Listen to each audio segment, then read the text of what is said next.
ആള് പറഞ്ഞ നിങ്ങളൊന്ന് കേൾക്കൂ. അദ്ദേഹം പറയാണ്, ഈ ജിന്നുകളോട് പ്രാർത്ഥിക്കാമെന്ന് ഇവർ തെളിവാക്കുന്ന വിഷയം എന്താണ്? ഒരു വാറോലയായ ഹദീസ് എന്നാണ്. ഒരു വാറോലയായ ഹദീസ്. ഒരിക്കലും പറയാൻ പാടില്ല ഈ ഹദീസിനെ കുറിച്ച് വാറോലാണ്. ഹദീസ് വഹീഫാണെന്ന് കരുതിയിട്ട് നമുക്ക് വായിൽ തോന്നിയ ഹുക്മ ഹദീസിന് പറയരുത്. ഹദീസ് നിദാന ശാസ്ത്രത്തിൽ ഓരോ ഹദീസിനെ സംബന്ധിച്ചും എങ്ങനെ പരാമർശിക്കണമെന്ന് പണ്ഡിതന്മാർ വ്യക്തമാക്കിയിട്ടുണ്ട്. ഈ ഹദീസ് വാറോലയല്ല. വാറോല എന്ന് പറയണമെങ്കിൽ യാതൊരു അടിസ്ഥാനവുമില്ലാത്ത തീർത്തും കെട്ടിച്ചമച്ച ഹദീസുകൾക്ക് വാറോല എന്ന് പറയാൻ പറ്റുള്ളൂ.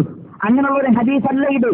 മറിച്ച് ഹദീസ് വഈഫാണ് എന്ന് നമുക്ക് പറയാൻ പാടുള്ളൂ.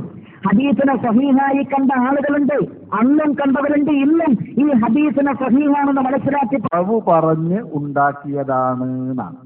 അതിന് വാറോലാന്നല്ലാതെ പിന്നെന്താ അതിനെപ്പറ്റി പറയാം? അത് ഒരു ഭാഗത്ത്. പിന്നെ സിറാജ് കണ്ടെത്തിയത് ആരോ പറഞ്ഞു കൊടുത്തതായിരിക്കും. പഴയ കാലത്ത് സലഫി പണ്ഡിതന്മാർ ഇതനുസരിച്ച് സഹിയാന്ന് വിചാരിച്ചിട്ടുണ്ട്. ഇപ്പോഴും സലഫി പണ്ഡിതന്മാർ സഹിയാന്ന് വിചാരിച്ചിട്ടുണ്ട്. ഇപ്പത് സഹിഹാണ് എന്ന് പറയുന്ന ഒരു പണ്ഡിതനെ നമുക്കറിയാം. അയാൾ സലഫിയാണോ അല്ലേ എന്നുള്ളത് ആളുടെ സംസാരം കേട്ട് ആളെ കണ്ട് നിങ്ങൾ തീരുമാനിച്ചാൽ മതി. ജിന്നിനെ വിളിച്ചാൽ ശിർക്കാകൂല, മനുഷ്യനെ വിളിച്ചാലേ ശിർക്കാവും.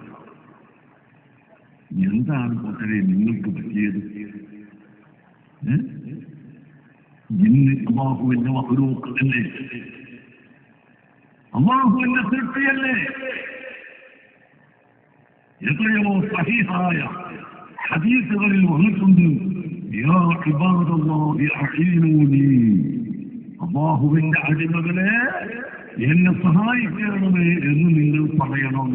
എവിടെ പറയണം? അല്ലാഹുവിന്റെ ഹബീബ് പറയുന്നു, നിങ്ങളൊരു യാത്ര പോകുമ്പോൾ വല്ല മരുഭൂമിയിലും എത്തി അല്ലെങ്കിൽ അറിയപ്പെടാത്ത സ്ഥലത്തെത്തി നിങ്ങൾക്ക് വഴി പിടിച്ചു പോയി, ആരെയും കാണുന്നില്ല, വലിയ മരുഭൂമിയിലാണ് നിങ്ങളുള്ളത്, ഒറ്റക്കുട്ടിയെയും കാണുന്നില്ല. എന്നാൽ അവിടെ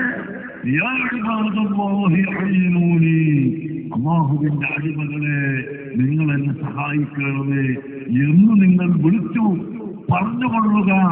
എന്നാൽ തീർച്ചയായും നിങ്ങൾക്ക് സഹായിക്കാൻ അല്ലാഹുവിന്റെ അടിമകൾ അവിടെ എത്തും എന്ന് ഹബീബായ നബി സല്ലല്ലാഹു അലൈഹി വസല്ലം തങ്ങൾ പറഞ്ഞിരിക്കുന്നു. അവിടെ ജിന്ന് എന്നോ ഇൻസ് എന്നോ അല്ലാഹുവിന്റെ ഹബീബ് പറഞ്ഞിട്ടില്ല. ജിന്നിനെയും വിളിക്കാം, ഇൻസിനെയും വിളിക്കാം, അല്ലാഹുവിന്റെ അടിമകളെ വിളിക്കാം എന്നാണ് ഈ ഹദീസിൽ പറഞ്ഞത്.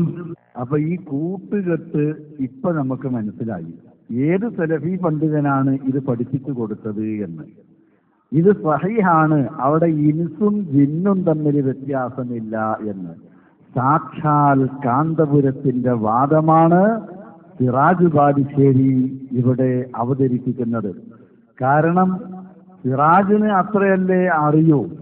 എന്നാൽ ഇതിങ്ങനെ